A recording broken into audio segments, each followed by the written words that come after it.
One champion sports business podcast, the Sporticast. All right, Rich Clark, Executive Director of the College Football Playoff. We do like to grade Eben's intros, both in degree of difficulty and enthusiasm. I thought he kind of went sort of straight up obvious. He brought a little punch to it. I'd give him a B minus. Rich, your thoughts on the intro from Mr. Novi Williams? Oh, Eben, I thought it was awesome. It's best intro I've heard today. So I'm giving you A minus. Love it. All right, how many intros have you heard today, Mr. Clark? That's the only one. All right. That's beside the point.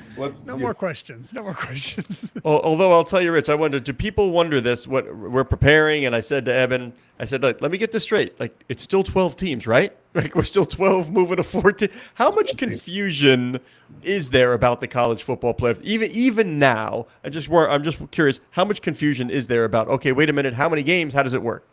Yeah, there's a bit of confusion, I think, just because people are still in the build-up. They know that the playoff is expanded, right? There's rumors about different things that could come. Right now, though, it's 12 teams, and that's what we are focused on. We are going to execute the 12-team playoff in spectacular fashion. Now, I will say, though, when it's done, we're going to step back and we're going to take a look and see if maybe there should be an expansion or maybe it should stay just like it is. But right now, 12-team playoff.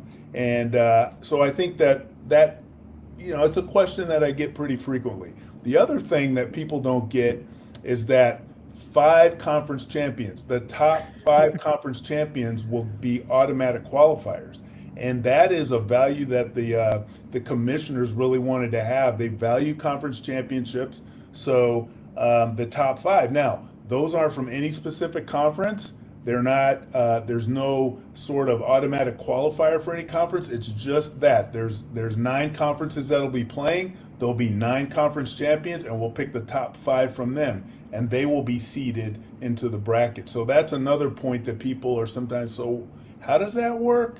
The top 4 of them will be the 1, 2, 3, and 4. They will get a bye. And then the 5th one will get ranked wherever they were, or they'll get seeded wherever they were ranked. And if they were seeded outside of 12, they'll be seeded number 12. So what you're telling me is the beauty in this is the simplicity of the system and the fact that there can be no controversy. That's what you're telling me here. It's going to be perfectly harmonious, understandable when it happens. It's going to be amazing. I'll add one more confusion here. Who's in what conference? That was going to be my question. Like, does it matter that I don't know who's where? We don't even care. It doesn't matter. We're just picking the 25 best teams. We're going to rank them, and then we're going to seed them into the playoff, and then we're going to see some amazing football games. That's what matters. So this is, Rich, this is your first year as executive director. It is also first year of this new setup. I'm curious, a few months in here, what has surprised you? What has been different about taking this job? Or as you dive in, what are the biggest takeaways that you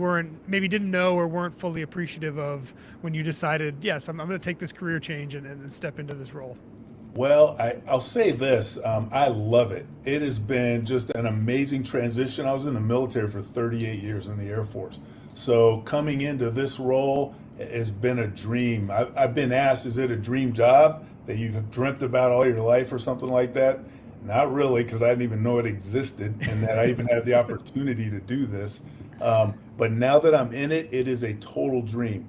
I'm not surprised, I don't think, by anything, but it is amazing how passionate people are about college football. And people love it. They want to know what's going on. They track their teams, and they want to make sure that their teams are treated in the right way. So I'm going to make sure that we're transparent and that we're letting people know what's going on as the season unfolds and we get to the playoffs. So that passion can be a little bit scary sometimes. So I want to make sure we're doing the right thing. I want to ask you that same question after you've made like 7 or 8 fan bases very upset come December to see if at least you don't have to worry about Tallahassee. Yeah, it's going to happen. Somebody's going to be mad. There's no question, but that's sports, right? If you're not upset that your team didn't get what you think they deserve, that gives you some fodder to start talking smack at the water fountain, at the water cooler. So I think that the playoff is going to give people a lot to talk about, but the beauty is that the champion's going to be largely decided on the field. I mean, there'll be Makes that some easier. teams that, that 13th ranked, 14th ranked, 15th ranked, people might think they should have been in it, but really the champion is going to be decided on the field, and that's the best part about it. Come How on, the much football are 13th team you is going to have a watching? gripe. Come on. They are. No number 13 team can have a gripe. I understand number 3, number 4. I get it. No number 13 team has a legitimate gripe at this. Sorry. If You you're a say that fan in of a that few team, months, Scott. you would have a gripe. If you're a fan of that team, you'll have a gripe. But Rich, on a given Saturday, how much football are you watching? Are you trying to consume as much as possible? Or I know that watching football is not exactly in the job description, but I'm curious how much you're paying attention on Saturdays during games. well, I've always watched a lot of college football on Saturdays. I've been a fan. I played college football for 4 years at the Air Force Academy. I love college football. It's just now I can tell my wife, I'm working, honey. So it's pretty cool. All day I'm watching football. And I think I probably take in about probably 4 games, 5 games on a Saturday. And then I'm doing a lot of switching back and forth, and just trying to consume as much as I can. But I think I'm looking at it with a little bit of a different eye now. Just trying to understand the makeup of teams and what they're doing and where their strengths and weaknesses are. I'm not a voter in the selection process, but I am managing the process. So I want to be able to understand what all of our selection committees are talking about in their discussions. And I think it's important for me to track the season as closely as I can. You're obviously coming into this job at a time of crazy change across all of college sports and college football. And we were joking about conference realignment, and NIL is now a big thing. And obviously players may be compensated more directly coming up. How much are you paying attention to all of those changes? And obviously you can make an argument that it dramatically affects the CFP, and maybe you can make an argument that it doesn't really affect the CFP, but how much are you into the minutia on compensation changes or lawsuits that are underway at various levels right now against the NCAA and its structure? How much of that is consuming your kind of day-to-day life? So I would say that I pay attention to those issues because the people that I'm answering to are the conference commissioners, and they are definitely in the minutia.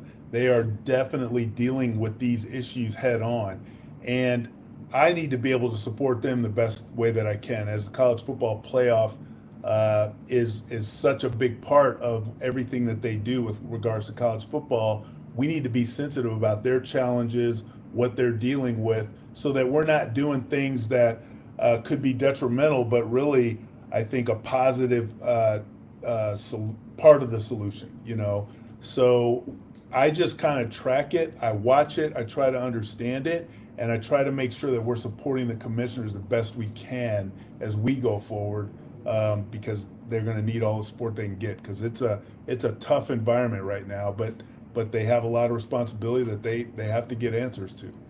I'm curious what your stance is on the NCAA. I think a lot of people think the NCAA is a lot more involved in the college football playoff than it actually is. And there's a lot of questions, I think, out there about moving forward, let's say 5 years from now, if the top tier of college football is still, at least football-wise, in the NCAA governed by it.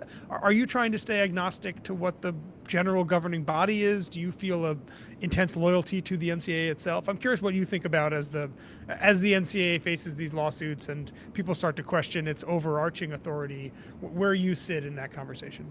Well, we are independent, if you will, of the NCAA. We're not a body that's directly affiliated. However, indirectly, we are very much connected because they are the governing body of all of college athletics. So what I do know is the NCAA is working hard to try to resolve some of these issues. I talk to President Baker pretty frequently, and he's committed to helping us move forward and finding the right answers to this. The role that CFP plays, again, right now we're just trying to put on a great, spectacular football playoff so that the fans are getting what they want, so that our student athletes are taken care of and that they have the best experience that they can have. But again, as the NCAA needs us to do things or to help think through things, we're always a good partner. But ultimately, they have a tough job ahead to try to shape this landscape, and anything that we can do to help, we do. But really, very indirectly related to what the problem is right now. All right, I'll jump back into serious topics in a moment, but let me ask you this, Rich. 1 o'clock on a Saturday, game's going on. Your phone rings. You look down, the caller ID says Brett Yormark. You're taking it, or you don't have time for that right now? Oh, I'm taking that one. Oh, friend of the program, Mr. Yormark. But he's coming with strong ideas. Like, I don't know if I have an hour to discuss all this. Oh yeah. Oh, I'm taking it. He's a smart man. So he's always got great ideas, and I'm sure if he's calling me at 1 o'clock on a Saturday, he saw something. It spurred something in his mind, and he's ready to unload it right then and right there. So I'm taking that one. All right, I come from a military family, so let me ask you this: it's we over me in the military. I'm curious, how do you deal with? I understand that we're in it together; it's the collective, but it really is what's best for me. They got a lot of disparate interests there, not always working in the same direction. How do you work to sort of deal with the disparate interests of the institutions? Well, I'll say that, each commissioner, their real job, I mean, the reason they were hired was for the good of their conference, right? They're supposed to be looking out for their constituents, if you will, and making sure that their conference is in the best position that it can be in to compete, not just in football, but in all sports, right? So I think it's my job to really help them to think through the problems, and not that any of them, I mean, they all want to do what's good for college football, college athletics writ large, so they're in kind of a tough spot. So my job is to really help them to think through some of the colleges or some of the issues that relate directly to college football.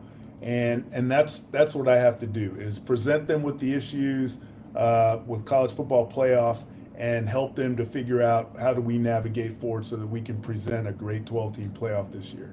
A leader of a sports union told me when this person took the job, I don't want to out this person, said, I knew there was money in sports, and then said, I didn't know there was this much money in sports. Curious for your take on the economic condition of college football as an outsider, and the economic condition of college football in your current position. Well, what I'll say, I can answer all of that and go, the landscape is changing, right? The way that revenue is distributed, the way that athletes are going to be compensated, all of that is really changing the whole economic structure, and that's a big issue and a big problem that our commissioners, our athletic directors really have to work through to resolve.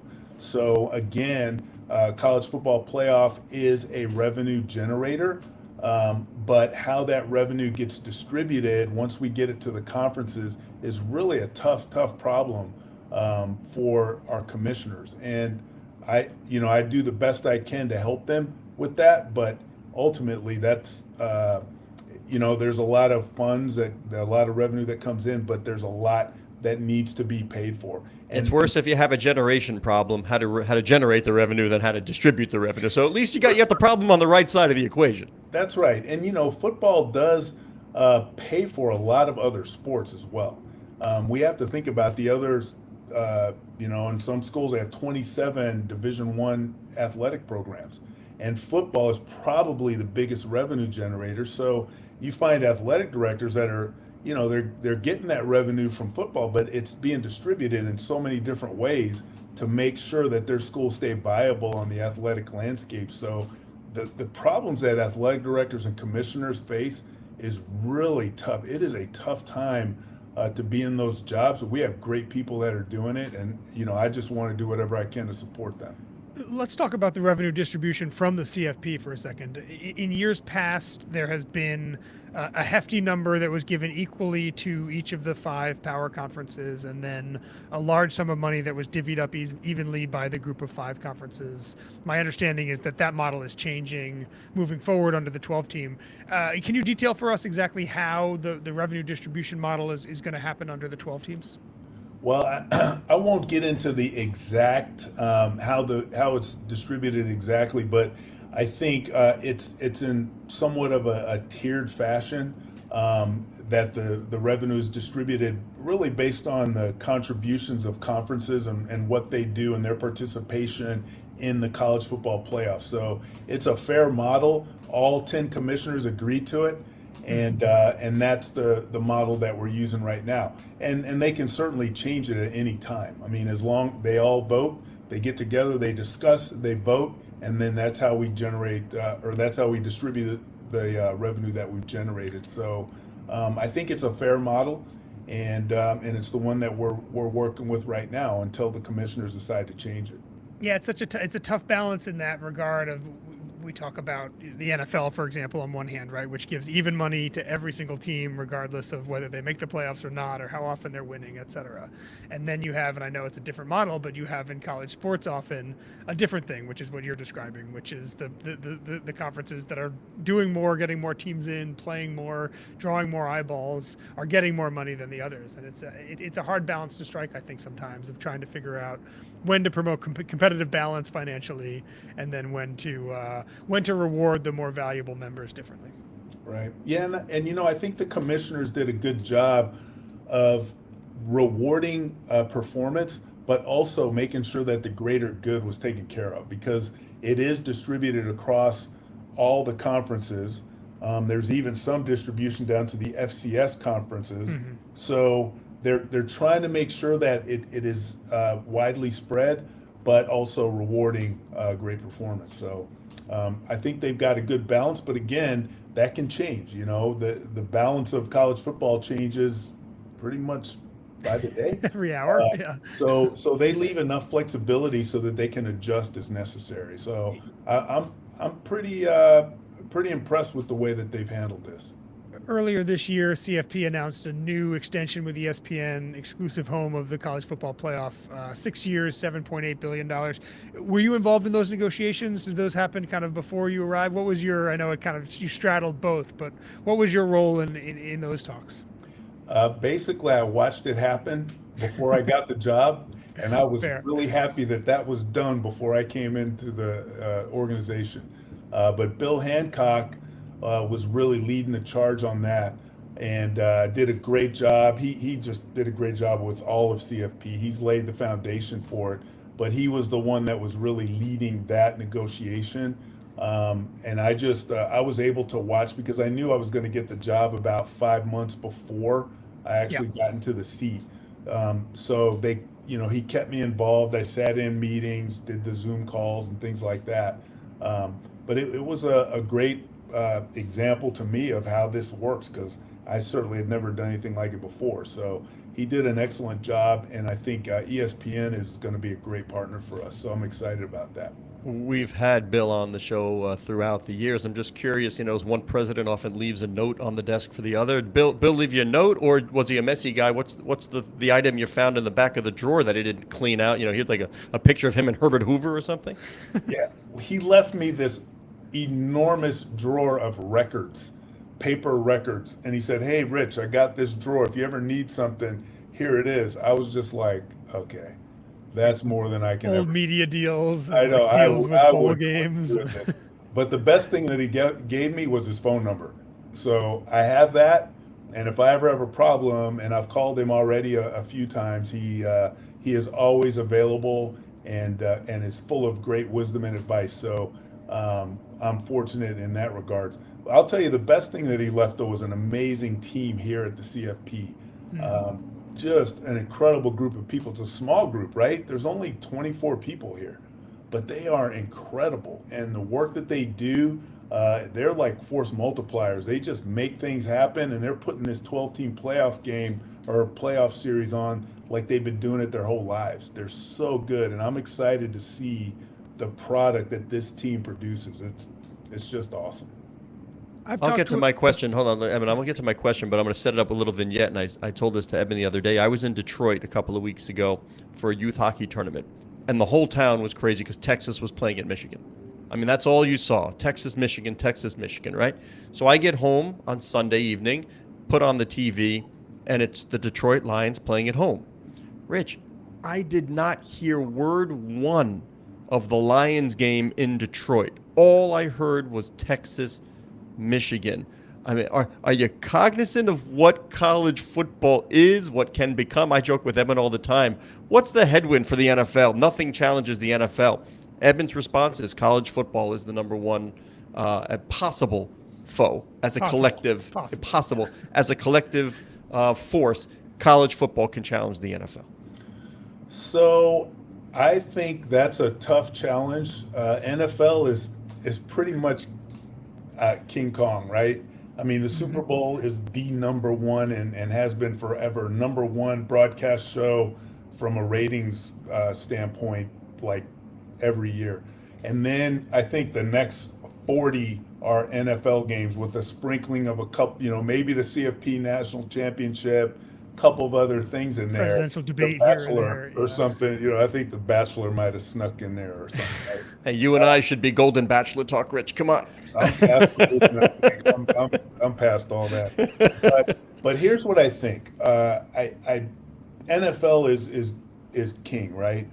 But as I would say a second place runner, it's good to have somebody to keep in your sights and to keep trying to get better and to move forward, and that's what we're doing. We know that the NFL is an amazing organization and enterprise, but it gives us something to shoot for, right? To strive for, and that's what we do. But we also need to partner with the NFL because we're not entangled and we're not necessarily directly trying to compete with the NFL, but we do have to work with them and partner with them. And in a way, we're kind of a feeder system to the NFL. So I think it's a good relationship that we have and that we should have. And we'll just keep on striving and try to be as close to what the NFL is as we can be. It's the perfect feeder system for the NFL. They spend nothing on talent development. You create household names and stars, and they take them, thank you very much, every year. That's right. But, it's good. And it's a good place for us to be because everybody also knows, our fans know that the athletes that they see, even the coaches that they see, are potential NFL stars. And so they're watching them in their college years or at this level and hoping to see them at the next level. It just adds another element of excitement, I think, to the game, and it's good for us. So I've talked to some very smart people in this industry who say that media companies run college sports. I've talked to some very smart people in this industry who say that is all overblown. I'm curious, given, as you're learning and getting up on and obviously sitting in a very powerful chair, how you would answer the question of how much power does ESPN and Fox, but talking primarily about ESPN, how much power do they have in college sports as a business? Well, I mean, they're powerful, right? They present this sport to the world, to the country, to the world. But I wouldn't say that they run it. I would say it's a great partnership, but it's really the commissioners that run it. I mean, every decision that happens goes from the commissioners to us to execute, or from the commissioners directly to their institutions to execute. And I think that ESPN, as great a partner as they are, they would agree that they don't run college football, but they present it to the world. And the way that they do that gives them a lot of power and a lot of influence in what we do. And we certainly value their inputs, and we talk to them regularly on a regular basis. I've already been to Bristol twice, and I'm going a third time here pretty soon to visit with our partners at ESPN. So it's a great partnership, but I would stop short of saying that they run college football, but I would say that they're enormous partners and great partners for us. Eben, I have a very simple litmus test. Ready for this one? It's a 12-team college playoff. If number 12 is Cornell, alma mater of Jimmy Pitaro, we have a problem. All right, no offense to the Big Red. I'm not holding my breath for that one. No offense to the Big Red. But if somehow Cornell is playing in the college football playoff, we will know that ESPN has outsized influence on the CFP. That's all I'm going to say. I won't say anything about that. Hey, let me go for another hard hitter for you, Rich. You got any Bluebonnet Bowl swag left in your drawer? You have a T-shirt or something from back in the day? You got anything left that you love to wear on your on your weekends? I do. I still have There you my go. jersey from the Bluebonnet Bowl. It's it's hanging up in my house. We have a little sort of entertainment room, and I have it hanging up there. It's the last thing that I have from the Blue Bonnet Bowl, but that was a great. We at the Air Force Academy, my senior, we played Texas and beat them in the Blue Bonnet Bowl. So that was back in 1985. I just say the aughts. It was back in the aughts. Right. Last one from me. I'm going to say I'm two looking words, here, Eben. Well, real quick before we move on, I'm looking here now at the year. The one loss, you guys were 12-1. One loss was at BYU in November. How close were you guys to beating Texas BYU? lose to BYU. Who was the quarterback at BYU? Robbie Bosco. Robbie Bosco. Okay, so you were chasing down the Air Force. That was still an air game for them. Yes, they beat us 28-21. Yeah. And we were winning 21-7. And do you remember Vaisika Hema? Of course I know Vaisika Hema. Arizona Cardinals, yeah. Yes. Yeah. Oh man, he returned a punt for a touchdown and then caught like a 70-yard touchdown pass, and just between he and Bosco, they really took us down. If we had won that game though, we were contenders to really be playing for the national championship that year. You know, because the old BCS rules would have had us doing that. But here's the other thing I'll say. If we had a 12-team playoff back then, we'd have been hosting a game. I have no doubt. Because we would have been we would have probably been seeded 5 through 8, somewhere in there. We were ranked 5th in one poll and 8 in the others. I think it was 8 in the UPI and 5th in the coaches poll, something like that. So we would have been playing a home game at the Air Force Academy in the first round of the playoff. That would have been spectacular. It would have been the biggest game that the Air Force Academy ever had. So it only came 40 years too late. Almost. But Right. my favorite part of this show is I tell you, Rich, there is zero chance that Eben has heard over and knows Vaisika Hema. I did not know the name. No, There's- I'll be honest. we did this. We were talking about the Jets the other day, and I grew up a Jets fan, so I was like, "How about Johnny Lamb Jones, Al Toon, Freeman McNeil?" And this guy, he's just shaking his head. He's never heard of any. Like, forget Emerson Boozer. Like, he just no idea of any of these players. What was your favorite team, Rich, growing NFL team? Oakland Raiders. All right, so that they are a little more popular. So give me a couple. It's like Haynes and Hayes. Does Eben? Do you know that Eben? Anything? Fred Biletnikoff. Freddie Biletnikoff, linebacker. Lester Okay. Hayes.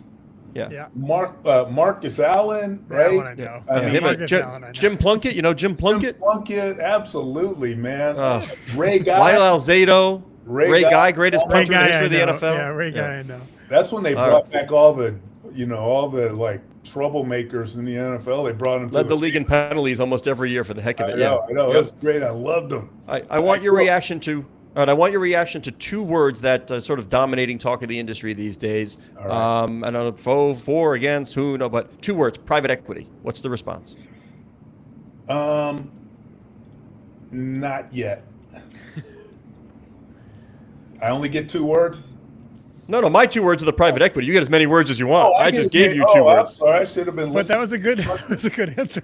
Yeah, I mean, an accurate description. Yeah. Yeah. So that's out there, right? And there's people that talk that. I hope that we can have a chance to really right the ship with college football and make it spectacular for our student athletes. The private equity part, it's just I don't know if we're there yet. I just don't know. I haven't delved into it too much, but I don't know if we're there yet. I don't think so. Is raising capital at all on your radar? I mean, I know it obviously is at the school level and certainly at the conference level, but for a business like yours, is that something that you would ever consider?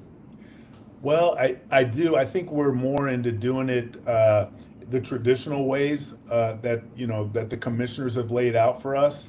Now, if the commissioners decide that private equity is the way to go, then that's the way that we're going to go. But right now, we're trying to raise revenue by putting on spectacular games, and the 12-team playoff is going to do that. And it's going to allow us to distribute that money in an appropriate way that I think will allow help the commissioners to get their jobs done and to support the student athletes like they want to. So I think we're not at the private equity point yet, and I hope we can figure this out and really get the ship going the way we want it to go. Eben, I got an idea as sort of a lead-in or a halftime thing. Rich, Eben was a lightweight football player at Princeton. You can imagine how hard-hitting and tough that was. Was that sprint football? Yeah, when's the 12-team sprint football playoff going to happen? I'm holding my I'll breath for tell that you, one. that sprint football is exciting. Thank you, Rich. It's You see that, fast. Scott? I mean, it is. I don't doubt. Well, no, Rich. The I don't think teams our that brand played was Princeton, exciting. the Yeah. teams were fast. Eben, in his 4 years of sprint football at Princeton, won a grand total of 0 games. Oh, Yeah, we would play Army and Navy. So yeah, a lot of guys who were at service academies who were lighter or didn't want to play heavyweight football would just. There's a sport requirement, obviously, as you know, at a lot of service academies. So we would play these teams. Army and Navy would have like 100 guys, and we had like 35 on our roster. right. We would lose like 81-0 and then go home. But it was fun. It was the character building, if not ego building. Didn't some of the other IDs have sprint football? Yeah, Cornell and Penn, I think, are the only two still, and we'd lose to them like 45-0, so not quite as bad. But This has got to be still the bad. first episode ever where Cornell has gotten 2 mentions on Yeah, the there you go. Sporticast. It Yeah, has to uh-huh. be, no doubt. All right, Eben, you close it out. Rich, someday, thank you all so right. much for taking the time. Thank you very Absolutely. much to Rich Thank Clark. He's the executive director of the College Football Playoff. Yeah, Scott By Sashi. the way, you Rich, can find this him is where on you and I Twitter at talk and we try to Sashnik. throw him I off am his game, Evan see if he can Novi focus and get Williams. through the You can find me closing. on Twitter It's at fine. Novi_Williams. I don't think Syracuse is going to Show make the produced by 12-team Aaron playoff. Greenwald. My Thank alma you very mater, much to Syracuse. Aaron. Almost Matt 3-0. Palacio, who runs Sportico's Yeah. digital Talk media about some channels, good would like you to pedigree. know that you Good can players follow when the I was show there. at Sporticast, A little bit of a revival. which is the hub. We just of let the him talk. It doesn't Sportico really matter. You know, Media whatever. Keep going. Network. Boom. I'm sorry, were you saying something?